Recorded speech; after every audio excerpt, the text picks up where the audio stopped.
আমি এখন কলেজে পড়ছি। আজকে আমি আর আমার মামির সম্পর্ক নিয়ে বলবো। তাহলে শুরু করা যাক। সদ্য পাকামো শুরু হয়েছে, বাসের শেষের সিট তখন আমাদের গভীর আড্ডা বসত, চলত গভীর আলোচনা। কি আলোচনা আশা করছি বুঝতেই পারছেন, তাও বলেই দিই, সদ্য সেক্স নিয়ে নতুন নতুন তথ্য জানা শুরু করেছি, এরকম একটা সময় চলছে তখন। গরমের ছুটি পড়তে 2 দিন বাকি, তখন আমার বন্ধুরা একটা অ্যাডাল্ট ম্যাগাজিন কিনে নিয়ে এলো, তাতে বিভিন্ন ছবি গল্পে ভর্তি। সবাই মিলে ঠিক করল ম্যাগাজিনটা একজনের কাছে রাখা ঠিক হবে না, তাই কিছু কিছু পেজ ছিঁড়ে সবাই ভাগ করে নেবে। আমার ভাগে পড়ল 7টা পাতা, তার মধ্যে আবার 5টা পাতা জুড়ে গল্প আর 2 পাতায় ছবি। আমি বেশ হতাশ, কেন আমাকে ছবি দেওয়া হবে না বেশি। যাই হোক, ওটাই নিতে হলো আমাকে। তারপর ছুটি পড়ল, আমি মামা বাড়ি যাব ঠিক করলাম। একাই যাব, কারণ বাড়িতে কাজ চলছে, তাই বাড়িতে থাকতে হবে সবাইকে। আমি ব্যাগ গুছিয়ে চললাম মামা বাড়ি। এবার তার আগে মামা বাড়ির সম্পর্কে কিছু তথ্য দিয়ে রাখি। মামা বাড়িটি আমার একদম নিতান্তই গ্রামে, তবে গ্রামের অবস্থা ভালো, কারণ সবার জমি জমা অনেক। আমার মামাদেরও অনেক জমি, প্রায় 60 বিঘার মতো, তাই অভাব অন্টন কিছু নেই। বাড়িটা বেশ বড়, একই প্রাচীরের মধ্যে 2টি বাড়ি, একটা আগের মাটির বাড়ি আর একটা পাকা বাড়ি, গোয়াল আছে আলাদা করে। মামা বাড়িতে মামা মামি আর মামাতো দিদি আছে। দিদি কলেজে পড়ে, তাই শহরে থাকে, তাই মামা মামির সংসার। যাই হোক, আমি মামা বাড়ি এলাম, 1-2 দিন ভালোই চলল। এবার একদিন আমি জামা কাপড় বের করতে গিয়ে দেখি ব্যাগের ছোট চেনটায় সেই বইয়ের পাতাগুলো। কিছুটা ভয় পেয়ে গিয়ে ভাবলাম ভাগ্যিস মা ব্যাগ গোছায়নি, নয়তো মার একটাও মাটিতে পড়ত না। যাই হোক, এখানে ভয়ের কিছু নেই। আর বলে রাখি, তখন আমার স্মার্টফোনও ছিল না, আর গ্রাম কেবিল ছিল না, শুধু সেই ফ্রি ডিশ চ্যানেল চলত, তাই টিভি দেখার কোনো ইচ্ছে আমার ছিল না। ভাবলাম দেখি অ্যাডাল্ট ম্যাগাজিনে আবার কেমন গল্প দেয়। টোটাল 3টে গল্প ছিল, সবগুলোই পরকীয়ার। প্রথমবার পরকীয়ার ধারণা এলো আমার কাছে, তো সব নতুন নতুন লাগলো। তার চেয়েও বেশি নতুন লাগলো গল্পে দেওয়া মহিলাদের দেহের বর্ণনা।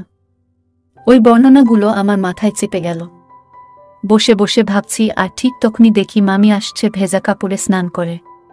এখানে সবাই নদীতে স্নান করে, তাই মামিও নদী থেকে ভেজা কাপড়েই এসেছে। এসে আগে বালতি থেকে ভেজা কাপড়গুলো মেলা শুরু করল। তখন আমার চোখ পড়ল মামির শরীরের দিকে। গ্রামের দিকে বাড়ির সব মহিলারাই এরকমভাবেই আসে, তাই এখানে কারোর এগুলো দেখে কিছু মনে হয় না। কিন্তু আমার মাথায় তখন খারাপ চিন্তা ভাবনা ঘুরছে। এবার আমার মাথা তো পুরাই নষ্ট, আমি শুধু এখন মামির শরীর দেখার খেলায় মাতলাম। এরকম করে আরও 2 দিন কাটল। একদিন বিকেলে হঠাৎ কাল বৈশাখী হবে বলে ঝড় উঠল। গোয়ালের গরুগুলো তুলতে হবে, তাই মামি ছুটল। এদিকে চারদিকে অন্ধকার, সেই সময় কারেন্টটাও গেল চলে। মামি আমাকে বলল একটা টর্চ নিয়ে গোয়ালও আসতে গরুগুলো বাঁধবে, আমিও তাই করলাম। এমন সময় শুরু হলো প্রবল বৃষ্টি, আর গোয়ালটা একই বাউন্ডারিতে থাকলেও একটু দূরেই বাড়িটা থেকে, তাই যেতে গেলে ভিজে যাব। মামি বলল রুমের দরজাগুলো লাগানো আছে তো? আমি বললাম হ্যাঁ, আমি লাগিয়ে এসেছি সব দরজা জানলা। তখন মামি বলল তাহলে আর এই অসময়ে ভিজে লাভ নেই, এখানেই দাঁড়াই। আমিও সম্মতি দিলাম। এবার প্রায় 20 মিনিট হয়ে গেল, কিন্তু বৃষ্টি থামার নাম নেই। আমি লক্ষ্য করলাম মামি একটু অস্বস্তি বোধ করছে। বুঝতে পারলাম না, আমার আবার সেই সময় হিসু পেয়ে গেছে।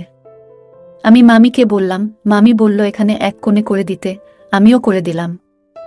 এবার মামি আরও বেশি অস্বস্তি বোধ করছে দেখে জিজ্ঞেস করলাম কি হয়েছে। তখন মামি কিছু বলল না, বলল কিছু হয়নি তো। আরও একটু পর মামি হেসে হেসে বলছে আমাকেও মনে হয় যেতে হবে রে। মামি বলল এবার বৃষ্টি কমেছে, চল রুমে যাই। আমি বললাম হ্যাঁ। বলল চল খাওয়া দাওয়া করে চাবি লাগাতে হবে। আমি বললাম মামা আসেনি যে। মামি বলল আজকে আসবে না, সে শহরে গেছে চাষের জিনিস কিনতে। আমরা খাওয়া দাওয়া করে শুতে যাব। আমি মামিকে বললাম মামি আজ তোমার সাথে শুই। মামি বলল কেন রে? আমি বললাম বিদ্যুৎ চমকায় ভয় লাগে। মামি বলল আচ্ছা চল। তারপর আমি মামিকে রাজি করিয়ে নিলাম।